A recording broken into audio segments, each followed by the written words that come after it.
Everyone, स्वागत है आप सभी का आपके अपने YouTube चैनल निहारिका क्लासेस पर। काफी दिनों बाद हमारी मुलाकात हो रही है, उसके लिए हम क्षमा प्रार्थी हैं।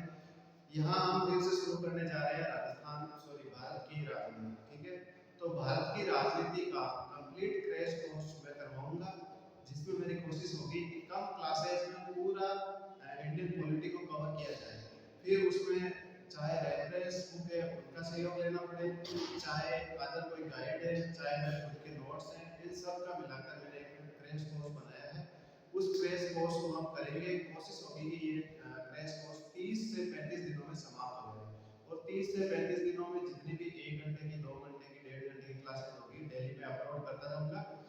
आज मेरी कोशिश ये रहेगी कि एक तो मैं बता दूं कि क्या-क्या टॉपिक जो मेन टॉपिक है वो हम कवर करेंगे इस क्रैश कोर्स में। दूसरा ये है कि हम एक तरीके से शुरू कर लेंगे क्लासेस। तो इसमें एक इंट्रो समझ लो आप इस वीडियो को। तो शुरू कर रहे हैं हम भारत की राजनीति को। ये एक क्रैश कोर्स है, और पूरा मेरी यही कोशिश रहेगी कि इसमें एक भी टॉपिक छूटे ना। कॉम्पिटिटिव एग्जाम, चाहे आप आरपीएससी को ले लो, चाहे आप आरएसएमएसएसबी ले लो, चाहे दिल्ली पुलिस ले लो, एसएससी ले लो, रेलवे, सीटी, पटवार, ग्राम सेवक, वीडियो, चाहे कोई सा भी एग्जाम हो, मेरी ये कोशिश रहेगी कि कम शब्दों में ज़्यादा से ज़्यादा बेटर कम टाइम के अंदर पूरा करवाया जाए। और केवल पूरा करवाना मकसद नहीं है, जो मैटर मैं यहाँ पर अवेलेबल कराऊंगा, जो क्लासेस मैं डेली दूंगा, उनसे क्वेश्चन भी पुट आउट हो हर एग्जाम के अंदर। तो सभी एग्जाम को ध्यान में रखकर मैंने एक क्रैश कोर्स जो है वो डिजाइन किया। अब ये पूरा का पूरा कोर्स जो है हमारे YouTube चैनल पर फ्री होगा। भारत की राजव्यवस्था या इंडियन पॉलिटी नाम से मैं एक प्लेलिस्ट बनवा दूंगा, जिसमें ये सारे वीडियो आपको डेली बेसिस पे मिलते रहेंगे। ठीक है, तो अब हम इसमें पढ़ेंगे, उसकी थोड़ी सी बात कर देते हैं। देखो, भारतीय राजनीति की अगर मैं बात करूं तो हमें सबसे जो मेजर चीज पढ़नी होती है वो होता है संविधान। तो भारतीय राजनीति में सबसे इम्पोर्टेंट अगर कुछ है तो वो क्या है? संविधान, कॉन्स्टिट्यूशन। अब संविधान को पढ़ने से पहले हमें संविधान का संवैधानिक विकास पढ़ना होगा कि हमारा संविधान आखिरकार बना कैसे आया। तो संविधान से पहले की क्या स्थिति है उसे कहते हैं संवैधानिक विकास। संवैधानिक विकास। तो सबसे पहले जो टॉपिक हम कवर करेंगे वो है संवैधानिक विकास।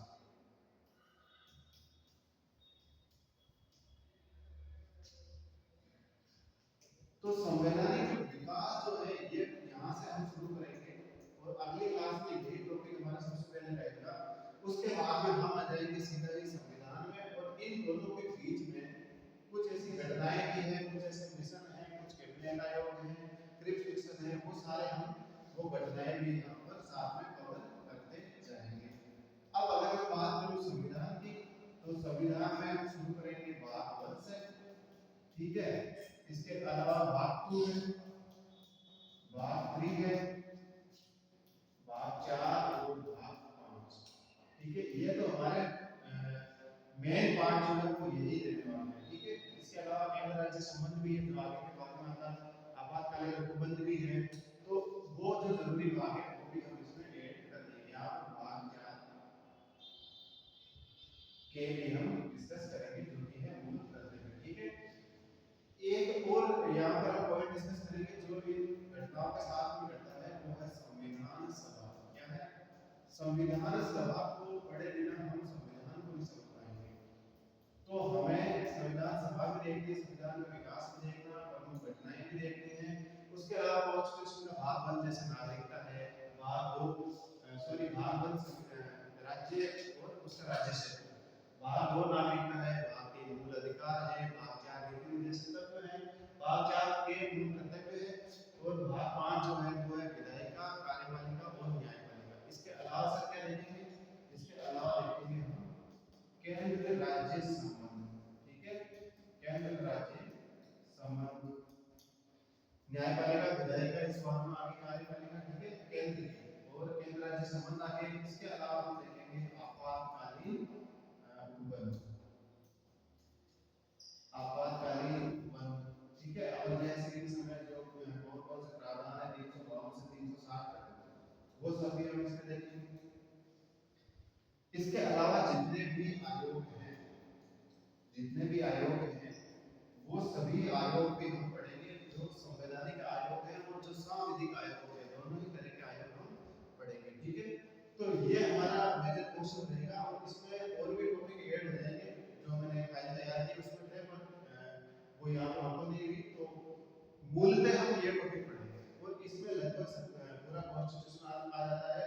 अगर हमें समय मिला तो हम भाषा संबंधी निबंध भी पढ़ लेंगे और कॉन्स्टिट्यूशन के जो अदर भाग है उन पर भी ध्यान दे देंगे। और जितने भी प्रावधान है जैसे वित्त आयोग है तो आयोग में आ जाएगा, ठीक है। तो वो आर्टिकल में भी उसका यही पढ़ लेंगे हम और आयोग को भी यही पढ़ लेंगे। तो यही वो टॉपिक है, यही संविधान के वो भाग है, संविधान सभा है और संवैधानिक विकास है और बीच की जो भी घटनाएं हैं यही बार-बार एग्जाम में रिपीट होती है। इसके अलावा एक प्रस्तावना को भी हम डिटेल में पढ़ेंगे क्योंकि प्रस्तावना से आजकल बहुत क्वेश्चन आ रहे हैं। प्रस्तावना में जैसे हम बात करें तो भारत का संपूर्ण प्रभुत्व संपन्न, तो क्या मतलब है संपूर्ण प्रभुत्व संपन्न का? समाजवादी, पंथ निरपेक्ष, है ना, ये जो वर्ड है गणराज्य, लोकतंत्रात्मक, इन सभी का मीनिंग क्या है? उसके अलावा उसमें स्वतंत्रताएं कितने प्रकार की है, न्याय कितने प्रकार के हैं, तो ये सब भी हम पढ़ेंगे। समता क्या है उसको और भी किन-किन फैक्ट को जो है इंक्लूड किया गया है प्रस्तावना में, वो सारी चीजें भी हम डिटेल से देखेंगे। अब मैं आज की क्लास का थोड़ा सा शुभारंभ कर देता हूँ। आपको मैं ये बताना चाहूंगा कि आज की क्लास का अगर मैं नाम दूं तो इस क्लास का नाम होगा अंग्रेज। एक सेकंड, आज का जो हमारा टॉपिक है उसका नाम है अंग्रेज। अब देखो यही क्लास चलेगी, इसी थंबनेल के अंडर क्लास आती जाएगी, ठीक है। अंग्रेज अधिनियम और आजादी।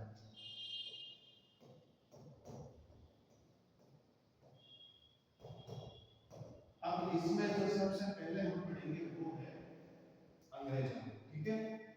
उसके बाद अंग्रेजों द्वारा बनाए गए अधिनियम और उसके बाद हम पढ़ेंगे अंग्रेजों से हमें कैसे आजादी मिली, ठीक है।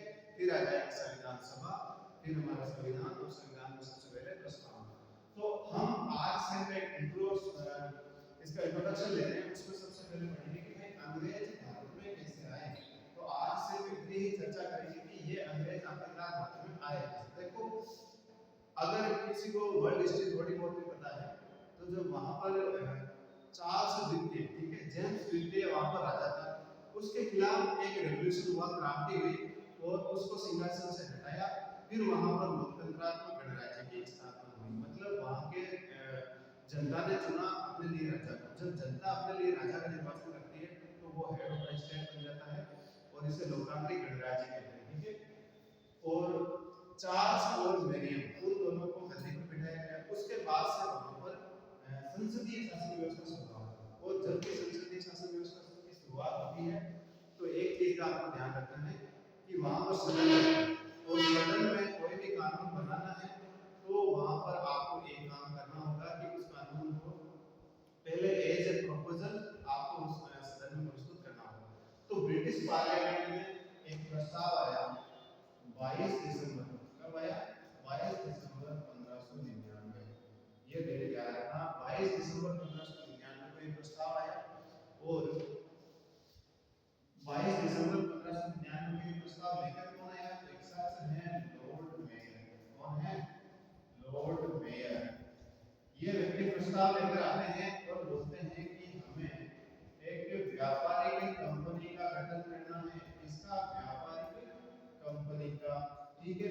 इस समय ब्रिटेन में क्वीन थी, चलो किंग नहीं थे, क्वीन थी और उनका नाम था एलिजाबेथ सेकंड, ठीक है। तो एलिजाबेथ सेकंड के समय लॉर्ड मेयर ने प्रस्ताव लेकर आए कि हमें एक व्यापारिक कंपनी का गठन करना है जो कि ईस्ट इंडीज क्षेत्र में व्यापार करेगी और उसके लिए आप हमें स्वीकृति दें। अब देखो इस प्रस्ताव को पारित होने में लगभग 1 साल का समय लग गया। 31 दिसंबर 1600 को ये जो प्रस्ताव है पारित हुआ और कंपनी का प्रस्ताव पारित हुआ और कंपनी का गठन हुआ, ठीक है। ठीक है, अब कोई पूछ लेगी कि चार्टर एक्ट के तहत कंपनी का गठन हुआ तो आपको बताना है चार्टर एक्ट 1600, ठीक है। क्या बताना है? Charter act 1600। तो 1600 में चार्टर एक्ट था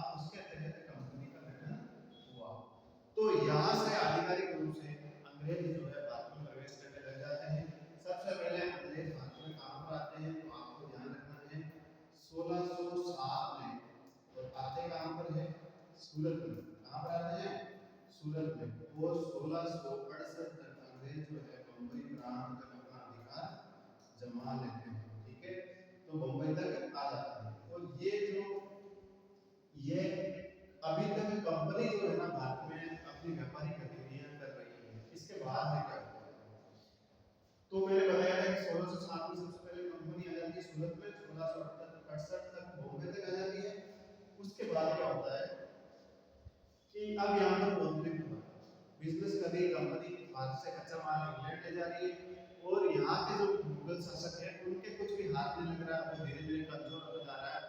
कंपनी को ये समझ आ गया कि अगर भारत को लंबे समय तक शासन करना है तो उसे अपने अधिकारों में वृद्धि करनी होगी, चाहे वो राजनीतिक अधिकार हो चाहे वो व्यापारिक अधिकार हो।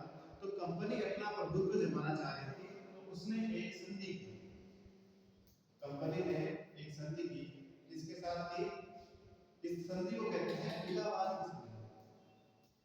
क्या कहते हैं, इलाहाबाद की संधि।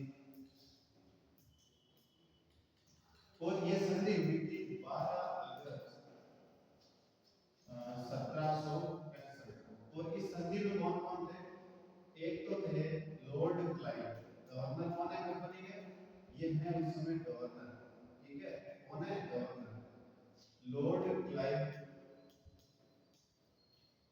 और लॉर्ड क्लाइव ने जो संधि हुई वो किसके साथ हुई, शाह आलम, किसके साथ हुई, शाह आलम सेकंड, ठीक है, इनके साथ 12 अगस्त 1765 में संधि हुई।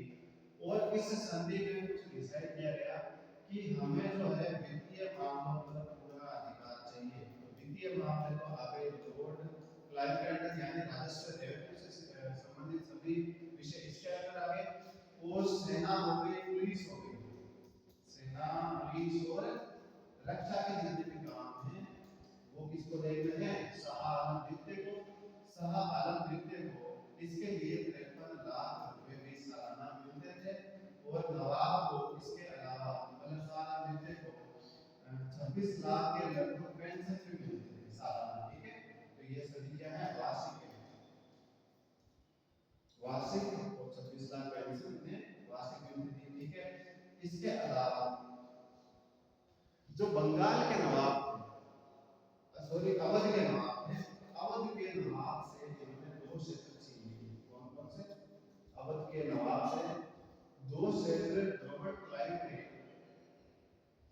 एक तो इलाहाबाद, एक इलाहाबाद, दूसरा है कड़ाशर, कौन सा क्षेत्र, कड़ाशर। ये दोनों क्षेत्र जो है शाह आलम द्वितीय को दे दिए गए। सेना पुलिस और रक्षा का काम आपको करना है, इसके लिए हम आपको क्या दे रहे हैं, 53 लाख रुपए, 26 लाख रुपए वार्षिक पेंशन दे रहे हैं इसको, शाह आलम द्वितीय को। तो इलाहाबाद की संधि में ये तय हुआ। अवध के नवाब, तो अवध के नवाब से इलाहाबाद और गढ़ा क्षेत्र जो है इसको दे दिए गए शाह आलम द्वितीय को। और सभी के सभी वित्तीय मामले वो कहा इसके अधीन आ गए रॉबर्ट क्लाइव यानी कंपनी के अंडर में, ठीक है।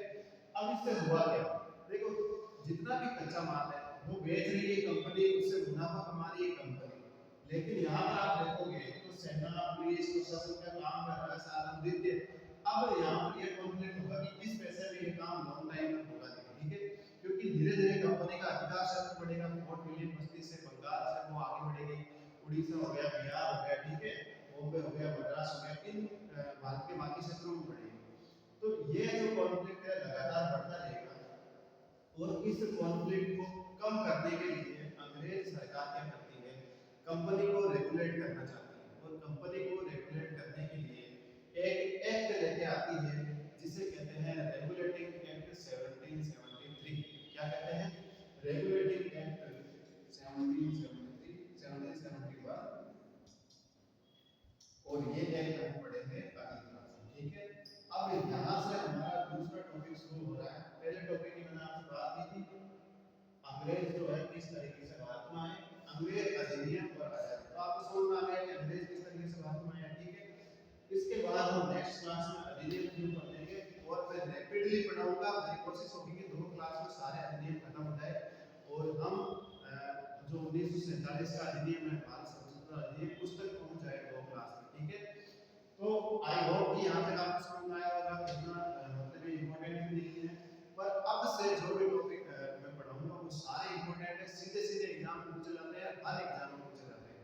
धन्यवाद आप सभी का, आप सभी हमसे जुड़े रहे इतने लंबे टाइम तक, इस इतने बड़े ब्रेक के बावजूद भी ऐसे ही आगे हमारे साथ जुड़े रहें और सब्सक्राइब जरूर कर दें हमारे चैनल को, वीडियो को लाइक करें, अगर आपको वीडियो पसंद आए तो आपके साथ में तक शेयर करें, और कुछ आपको पूछना है